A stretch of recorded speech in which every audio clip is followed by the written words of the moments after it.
Mother of all ಡೀಲ್ಸ್ಗೆ ಕ್ಷಣಗಣನೆ ಆರಂಭವಾಗಿದೆ. ಹೈದರಾಬಾದ್ ಹೌಸ್ನಲ್ಲಿ ಮಹತ್ವದ ಮೀಟಿಂಗ್ ನಡೀತಾ ಇರುವಂತದ್ದು. ಇಡೀ ವಿಶ್ವದ ಚಿತ್ತ ಭಾರತ ಮತ್ತು ಐರೋಪ್ಯ ಒಕ್ಕೂಟದ ಮೀಟಿಂಗ್ ನತ್ತ ನೆಟ್ಟಿದೆ. ಮದರ್ ಆಫ್ ಆಲ್ ಡೀಲ್ಸ್ ಆ ಹೆಸರೇ ಹೇಳಿದಂತೆ, ಆ ಡೀಲೇ ಹೇಳ್ತಾ ಇರುವ ರೀತಿಯಲ್ಲಿ ಎಲ್ಲ ಡೀಲ್ಗಳಿಗಿಂತ ಶ್ರೇಷ್ಠವಾದದ್ದು, ಅಗ್ರಗಣ್ಯವಾದದ್ದು ಅಂತ ಭಾರತಕ್ಕೆ ತುಂಬಾ ಇಂಪಾರ್ಟೆಂಟ್ ಆದಂಥ ಡೀಲ್. 18 ವರ್ಷಗಳಿಂದ ಮಾತುಕತೆ ಮಾಡ್ಕೊಂಡು ಬರಲಾಗ್ತಾ ಇತ್ತು. ಅದರ ಅಂತಿಮ ಹಂತಕ್ಕೆ ಬಂದು ತಲುಪಿದ್ದೇವೆ. ಮಹತ್ವದ ಮುಕ್ತ ವ್ಯಾಪಾರ ಒಪ್ಪಂದದ ಚರ್ಚೆ, ಬೆಲೆ ಇಳಿಕೆ, ಉದ್ಯೋಗ ಸೃಷ್ಟಿ, ವಿದೇಶಿ ಹೂಡಿಕೆ, ಒಂದು ಒಪ್ಪಂದ, ಹಲವಾರು ಪ್ರಯೋಜನಗಳು ಇದು ಇರುವಂತದ್ದು. ಹತ್ತತ್ರ 200 ಕೋಟಿ ಜನಕ್ಕೆ ಹೆಲ್ಪ್ ಆಗುವಂತ ಒಪ್ಪಂದ ಇದು. ಬ್ಲಾಕ್ ಮೇಲ್ ಟ್ರಂಪ್ಗೆ ನಮೋ ಟಕ್ಕರ್ ಕೊಡ್ತಾ ಇದ್ದಾರೆ.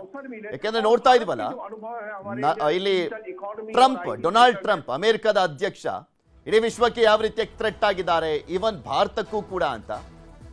ಆ ಒಂದು ಥ್ರೆಟ್ಟಿಗೆ ಸೆಡ್ಡು ಹೊಡೆಯುವ ರೀತಿಯಾದಂಥ ನಿರ್ಧಾರ ಇದು. ಭಾರತಕ್ಕೆ ಓಪನ್ ಮಾರ್ಕೆಟ್, ಭಾರತ ಮತ್ತಷ್ಟು ಬೆಳವಣಿಗೆ ಕಾಣುವಂಥ ನಿಟ್ಟಿನಲ್ಲಿ, ಇದು ಆರ್ಥಿಕವಾಗಿಯೂ ಕೂಡ ಬೆಳವಣಿಗೆ ಕಾಣುವಂಥ ನಿಟ್ಟಿನಲ್ಲಿ ದೊಡ್ಡ ಶಕ್ತಿ ಆಗಲಿದೆ ಈ deal. Mother of all deal ಅಂತ ಅದಕ್ಕೆ ಕರಿತಾ ಇರುವಂಥದ್ದು.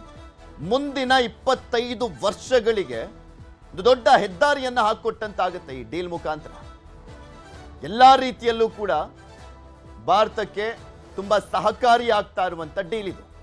ಅದಕ್ಕೆ 18 ವರ್ಷದಿಂದ ಮಾತುಕತೆ ಆಗ್ತಾನೆ ಬರ್ತಾ ಇದೆ. ಐರೋಪ್ಯ ಒಕ್ಕೂಟ ಅಂತ ಬಂದಂಥ ಸಂದರ್ಭದಲ್ಲಿ ಸುಮಾರು 27 ರಾಷ್ಟ್ರಗಳಿರುವಂಥದ್ದು.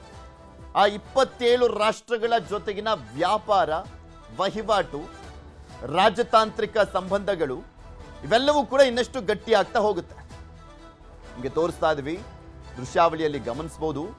ದೆಹಲಿಯಲ್ಲಿರುವಂಥ ಹೈದರಾಬಾದ್ ಹೌಸ್ನಲ್ಲಿ ಮಾತುಕತೆ ನಡೀತಾ ಇದೆ. ಇವತ್ತು ಪ್ರಧಾನಮಂತ್ರಿಗಳೇ ಭಾಗಿಯಾಗಿರುವಂಥ ಹಿನ್ನೆಲೆಯಲ್ಲಿ ಅಂತಿಮ ನಿರ್ಧಾರಕ್ಕೆ ಬರುವಂತ ಸಾಧ್ಯತೆ ಇದೆ. ಇದೆಲ್ಲದ್ರ ಬಗ್ಗೆನೂ ಕೂಡ ಇನ್ನಷ್ಟು ಮಾಹಿತಿಯನ್ನ ಕೊಡ್ತಾ ಹೋಗ್ತಾರೆ ನಮ್ಮ ವೆಬ್ ಎಡಿಟರ್ ಆಗಿರುವಂತ ರಾಘವೇಂದ್ರ ಗುಡಿ ನಮ್ಮ ಜೊತೆ ಸಂಪರ್ಕದಲ್ಲಿ ಜಾಯಿನ್ ಆಗಿದ್ದಾರೆ. ಗುಡಿ, ಮದರ್ ಆಫ್ ಆಲ್ ಡೀಲ್ ಅನ್ನುವಂತ ಹೆಸರೇ ಸೂಚಿಸುವ ರೀತಿಯಲ್ಲಿ ಎಲ್ಲಕ್ಕಿಂತ ಅಂದ್ರೆ ತಾಯಿಯ ಡೀಲ್ ಅಂತ ಹೇಳಿದ್ರೆ ತಪ್ಪಾಗಿಲ್ಲ, ಅಂದ್ರೆ ಅಗ್ರಗಣ್ಯ ಡೀಲ್ ಅಂತ. ಭಾರತಕ್ಕೆ ಒಂದು ದೊಡ್ಡ ಓಪನ್ ಮಾರ್ಕೆಟ್, 200 ಕೋಟಿ ಜನರಿಗೆ ಹೆಲ್ಪ್ ಆಗ್ತಾ ಇರುವಂಥದ್ದು. ಹತ್ತತ್ರ ವಿಶ್ವದ GDPಯಲ್ಲಿ 25% ಈ ಡೀಲ್ನದ್ದೇ ಇದೆ ಅಂತ ಹೇಳೋದಾದ್ರೆ ಒಂದು ದೊಡ್ಡ ಮಟ್ಟದಲ್ಲಿ ಹೆಲ್ಪ್ ಆಗಲಿದೆ. ಹೇಗೆ ನೋಡ್ಬೋದು ಇದನ್ನ ಅಂತ? ಪೃಥ್ವಿ, ಮದರ್ ಆಫ್ ಆಲ್ ಡೀಲ್ಸ್ಗೆ ನಿನ್ನೆನೇ ಸಹಿಯನ್ನ ಹಾಕಲಾಗಿರುವಂತದ್ದು ಅತ್ಯಂತ ಪ್ರಮುಖವಾಗಿರ್ತಕ್ಕಂಥ ಡೆವಲಪ್ಮೆಂಟ್ ಇದು. ಸತತವಾಗಿ 20 ವರ್ಷಗಳ ಕಾಲ ನಿರಂತರವಾಗಿ ಮಾತುಕತೆಯನ್ನ ನಡೆಸಿ ಕೊನೆಗೂ ಕೂಡ ನಿನ್ನೆ ಆ ಒಂದು ಡೀಲ್ಗೆ ಸಹಿಯನ್ನ ಹಾಕಲಾಗಿದೆ. ಅದಕ್ಕೆ ಸಂಬಂಧಪಟ್ಟ ಹಾಗೆ ಇವತ್ತು ಡಿಫೆನ್ಸ್ ವಿಚಾರಕ್ಕೆ ಸಂಬಂಧಪಟ್ಟ ಹಾಗೆ ಡಿಫೆನ್ಸ್ ಮಿನಿಸ್ಟ್ರಿ ಜೊತೆಯಲ್ಲೂ ಕೂಡ ಮಾತುಕತೆ ನಡೆಸಲಾಗ್ತಾ ಇದೆ. ಈಗ ಸ್ವತಃ ಪ್ರಧಾನಮಂತ್ರಿ ನರೇಂದ್ರ ಮೋದಿ ಯುರೋಪಿಯನ್ ಒಕ್ಕೂಟದ ಮುಖ್ಯಸ್ಥರಾಗಿರ್ತಕ್ಕಂಥ ಉರ್ಸವಾ ವ್ಯಾನ್ ಡೇರ್ ಇರ್ಬೋದು ಅಥವಾ ಆಂಟೋನಿಯೋ ಇರ್ಬೋದು, ಅವರ ಜೊತೆಯಲ್ಲಿ ನೇರವಾದಂತಹ ಮಾತುಕತೆಯನ್ನ ಆಡ್ತಾ ಇದ್ದಾರೆ. ಈಗ ನೀವು ಹೇಳಿದಾಗೆ ಇದರ ಒಂದು ಸಿಗ್ನಿಫಿಕೆನ್ಸ್ ಅನ್ನ ನೋಡ್ತಾ ಹೋಗೋದಾದ್ರೆ ಖಂಡಿತವಾಗಿ ಇದರಲ್ಲಿ ಯಾವುದೇ ಸಂಶಯ ಬೇಡ. ಭಾರತದ ಮುಂದಿನ ಭವಿಷ್ಯದ ವಿಚಾರಕ್ಕೆ ಸಂಬಂಧಪಟ್ಟ ಹಾಗೆ ಅತಿ ದೊಡ್ಡದಾಗಿರ್ತಕ್ಕಂಥ ಒಂದು ಒಪ್ಪಂದ ಇದಾಗಿರುವಂತದ್ದು. ಯಾಕೆ ಇದನ್ನ ಮದರ್ ಆಫ್ ಆಲ್ ಡೀಲ್ಸ್ ಅಂತ ಕರೀತಾರೆ ಅಂತ ನೋಡೋದಾದ್ರೆ, ಇವತ್ತು ಯುರೋಪ್ ಅಂತಕ್ಕಂಥದ್ದು ಸುಮಾರು 27 ದೇಶಗಳನ್ನ ಒಳಗೊಂಡಿರ್ತಕ್ಕಂಥ, ಅದರಲ್ಲೂ 27 ದೇಶಗಳು ಕೂಡ ಮುಂದುವರೆದಂತಹ ರಾಷ್ಟ್ರಗಳು, ಸಾಕಷ್ಟು ಹಣಕಾಸಿನ ಸೌಕರ್ಯ ಇರ್ತಕ್ಕಂತಹ ರಾಷ್ಟ್ರಗಳು ಮತ್ತು ಸಾಕಷ್ಟು ಕನ್ಸ್ಯೂಮರ್ ಇರುವಂತದ್ದು, ಅಂದ್ರೆ ಪರ್ಚೇಸಿಂಗ್ ಪವರ್, ಖರೀದಿ ಮಾಡುವಂತ ಶಕ್ತಿ ಇರುವಂತಹ ರಾಷ್ಟ್ರಗಳು. ಆ ರಾಷ್ಟ್ರಗಳ ಜೊತೆಯಲ್ಲಿ ಭಾರತದ ಈ ಒಪ್ಪಂದದ ಕಾರಣದಿಂದಾಗಿ ಸುಮಾರು ಭಾರತದ 90% ಗೂಡ್ಸ್ಗಳು ಯುರೋಪಿಯನ್ ಮಾರ್ಕೆಟ್ಗೆ ನೇರವಾಗಿ ಪ್ರವೇಶವನ್ನ ಮಾಡ್ತವೆ. ಯಾವುದೇ ರೀತಿಯಾಗಿರ್ತಕ್ಕಂಥ ಸುಂಕಗಳಿರೋದಿಲ್ಲ. ಅದೇ ರೀತಿಯಾಗಿ ಯುರೋಪ್ನಲ್ಲಿ ತಯಾರಾಗುವಂತ ವಸ್ತುಗಳು ಭಾರತಕ್ಕೆ ಆಮದಾಗ್ತವೆ, ಅಲ್ಲೂ ಕೂಡ ಸುಂಕಗಳು ಇರೋದಿಲ್ಲ.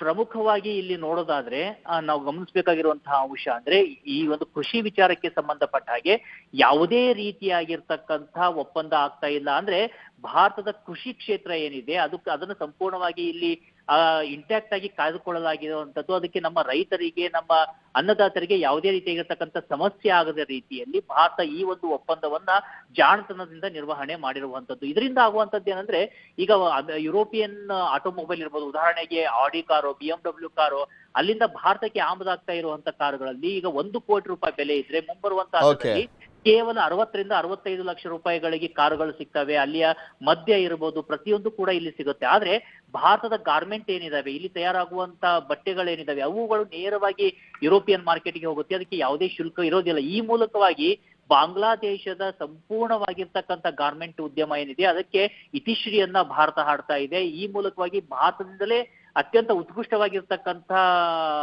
ಗಾರ್ಮೆಂಟ್ ಏನಿದಾವೆ ಅಲ್ಲಿಗೆ ರಫ್ತಾಗೋದಕ್ಕೆ ಶುರುವಾಗ್ತವೆ.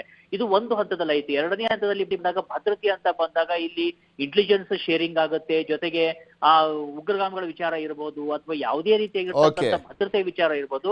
ಎರಡೂ ರಾಷ್ಟ್ರಗಳ ಮಧ್ಯದಲ್ಲಿ ಸಾಕಷ್ಟು ಅಂದ್ರೆ ಒಂದು ಒಪ್ಪಂದ ಏರ್ಪಡ್ತಾ ಇರೋ ಕಾರಣದಿಂದಾಗಿ ಒಂದು ಹೊಂದಾಣಿಕೆ ಬರುವಂತ ಸಾಧ್ಯತೆ ಇದೆ. ಹೀಗಾಗಿ ಒಟ್ಟಾರೆಯಾಗಿ ನೋಡಿದಾಗ ಇಡೀ ಯುರೋಪಿಯನ್ ಒಕ್ಕೂಟ ಮತ್ತು ಭಾರತ ಸೇರಿದಂಗೆ ಸುಮಾರು 200 ಅಂದ್ರೆ ಬಿಲಿಯನ್ ಜನ ಏನಿದ್ದಾರೆ, 200 ಕೋಟಿಗೂ ಅಧಿಕ ಜನ ಏನಿದೆ ಅವರಿಗೆ ಇದು ಒಂದು ಸಹಾಯ ಆಗುವಂತದ್ದು, 2 ಬಿಲಿಯನ್ ಜನರಿಗೆ ಸಹಾಯ ಆಗುವಂತ ಒಂದು ಒಪ್ಪಂದ ಆಗಿರುವಂತದ್ದು. ಹೀಗಾಗಿ ಖಂಡಿತವಾಗಿಯೂ ಅಮೆರಿಕಕ್ಕಂತೂ ಇದು ನೇರವಾಗಿ ಸೆಟ್ ಹೊಡೆದಾಗ ಆಗಿದೆ. ಪೃಥ್ವಿ. ಓಕೆ, ಧನ್ಯವಾದ ಗುಡಿ ನಿಮ್ಮೆಲ್ಲ ಮಾಹಿತಿಗಾಗಿ.